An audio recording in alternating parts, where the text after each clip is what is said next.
है। आज हम लोग यहाँ पे उपस्थित है कि आज जनता दरबार था, और आप सब जानते हैं कि मेरा कोई ऐसा नहीं कि किसी ओकेजन नहीं था। हर बुधवार को मैं जनता दरबार करता था। महानगर पालिका चुनाव के बाद, फिर उसके बाद मेयर चुनाव, फिर विधानसभा अधिवेशन, इसके कारण काफ़ी समय से रुका हुआ था। इससे आज से हमने फिर शुरुआत की, लेकिन आज पहले ही दिन था और बहुत सारे लोगों के अपने अपने प्रश्न थे, लेकिन कुछ मुझे विषय जो मिले वो हमारे जो मंत्री महोदय है उनके कुछ विषय मिले हैं कि उनका जो ऐसा शिकायत किया विष्णु योगेश माची करके कि मीरा भाईंदर रोड पे जो प्रोजेक्ट उनका चल रहा है उसके अंदर जहाँ पे उनका बिल्डिंग का ऑफिस बना है अपना ये काशी गाँव प्लीजेंट पार्क के पास, उस जगह के अंदर दूसरे की जगह आती है। इन्होंने टीएलआर को मैनिपुलेट किया, क्योंकि गढ़बुक आज भी रिकॉर्ड के ऊपर है। इस गढ़बुक के हिसाब से उनके बिल्डिंग के आगे दूसरे का खाचा आता है, लेकिन महानगर पालिका और टीएलआर को संगन मत करके उन्होंने गलत प्लान पास किया, इसलिए उन पर कार्रवाई होनी चाहिए। बिल्डिंग ऐसा मुझे आज लेटर मिला है, मैं नक्की इसके ऊपर मैं करूँगा। दूसरी मुझे इसके अंदर शिकायत मिली है कि इको सेंसिटिव में उनका जो काम चल रहा है उसके अंदर बहुत सारे परमिशंस के लैप्स है। जो नियम में परमिशन नहीं है वो भी परमिशन दिए गए, इको सेंसिटिव के एनओसी नहीं तब भी दिए गए, 310 झाड़ काटे गए, और तो और कंडीशनल के अंदर ओसी भी दी। आज ऐसा मैंने मुंबई मिरर पेपर के अंदर भी आज मुझे देखने मिला है, तो मैं पक्का इस बारे में कमिश्नर से बात करके इसके अंदर कार्रवाई करने हम प्रयास करेंगे। तीसरा, मीरा भाईंदर रोड के ऊपर उस दिन सरनाइक साहब आए थे और कमिश्नर को फ़ोन पे चिल्ला रहे थे आपको 10 मिनट में इधर का इधर आना होगा, और फिर उन्होंने कहा कि जो भी है कार्रवाई करो, चाहे भाजपा के हो चाहे शिवसेना के हो, और शुरुआत शिवसेना से करो अगर हमारे भी है तो आज मुझे एक ने शिकायत दी कि जो ये मीरा भाईंदर रोड पे गौरव गार्डन के पास जो होटल है उसमें जो रोड पे डोम बांधा गया है आलिशान होटल, आग कहाँ लग सकती है, तो जहाँ पे आग है तो वह होटल में तो आग है। तो कहा कि जब गरीब हो के आप सब छप रहे हो तोड़ रहे हो तो उनका क्यों नहीं तोड़ रहे हो। तो मैं चाहूँगा कि इसमें तो मैं बोले सरनाइक साहब खुद ही कमिश्नर को बोलना चाहिए, या उन्होंने खुद ही निकाल देना चाहिए एग्जाम्पल कि भाई सब गांव का टूट रहा है। तो ये हो गया कि आप कमिश्नर को दम देते हो, गांव पे कार्रवाई करने बोलते हो, और खुद का क्या वो विषय। तीसरा, मैंने पहले भी कहा था वो आते हैं यहाँ पे उनसे होता कुछ नहीं है। अभी आप उनका डिपार्टमेंट कौन सा है, परिवार, तो परिवार के अंदर पिछली बार भी बताया था किस तरह से लोगों ने बोगस पेपर देके सबने परमिट लिया। आज तो और आश्चर्य की बात होगी कि एक व्यक्ति मरा हुआ है और उसके नाम से लगातार रिक्शे में पासिंग होते जा रही है, ये इनका डिपार्टमेंट है।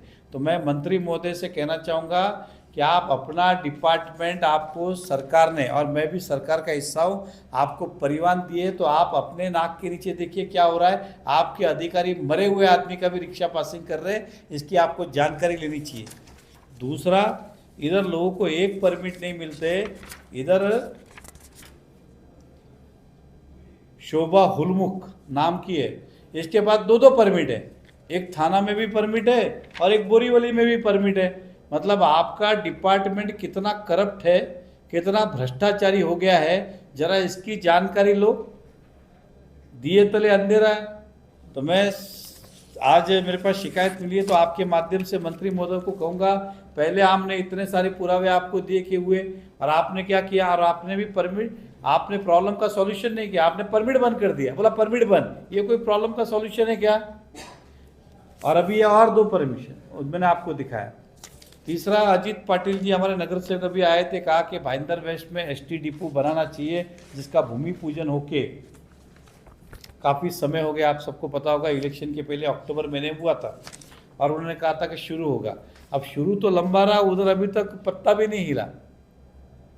तो मैंने अभी इनको, मेरे आभा पाटिल जी के father in law Ajit Patil जो एक्स कॉर्पोरेटर भी है, उनको मैंने कहा कि सरनाइक साहब की बातों को गंभीरता से नहीं लेते, वो जो भी उद्घाटन करते हैं वो शुरू ही नहीं होता है, तो आप क्यों अननेसेसरी परेशान पड़े।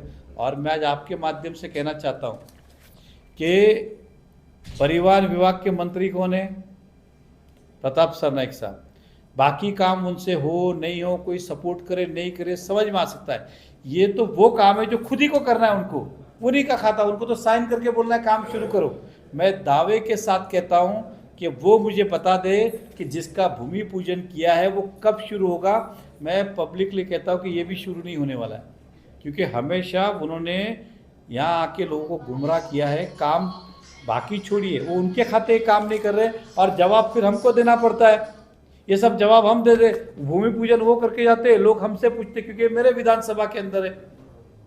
तो मैं आदरणीय सरनाईक साहब से कहना चाहूँगा, सर आपका विभाग दिन ब दिन करप्ट होते जा रहा है, डबल परमिट मिल रहे हैं, मरे हुए आदमी का पासिंग हो रहा है। इसके पहले भी दिया कि बोगस कागज़ के ऊपर धड़ाधड़ परमिट देते जा रहे हो, तो इसके ऊपर आपने ध्यान देना चाहिए।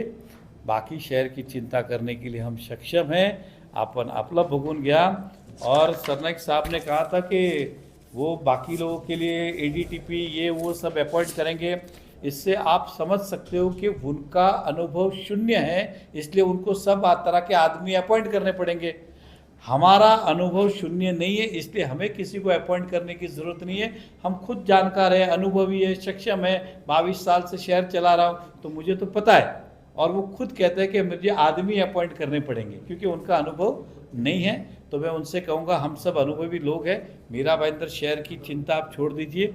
हम यूटी के अंदर सरकार में है, मैं शहर देख लूँगा, आप अपना डिपार्टमेंट देखिए, क्योंकि आपका डिपार्टमेंट दिन ब दिन गलत काम करते जा रहे हैं और मैं बार बार पुरावे के साथ दे रहा हूँ। और आपने अभी तक एक भी अधिकारी की बदली, निलंबन, कार्रवाई, गुना दाखल कुछ भी आपने नहीं किया है। तो मुझे तो चिंता ये है की आता त्यांनी जे सांगितलं की 1 मे पासून मराठी ज्यांना येत नाही त्यांना रिक्षा चालवता येणार नाही किंवा कूल कॅब, तर मला तर ही चिंता आहे। ही खोकलेबाजी आहेत का? हे खोकलेबाजी आहे का? एकही शब्दाचं पालन होत नाही। म्हणून त्यांना सांगायचं आहे मला की मंत्री मोदीजी, मी आपल्या डिपार्टमेंटचं हे दिलेलं आहे आणि हे तर माझ्याकडे आलेली तक्रार आहे, शोधलं तर किती काय निघेल।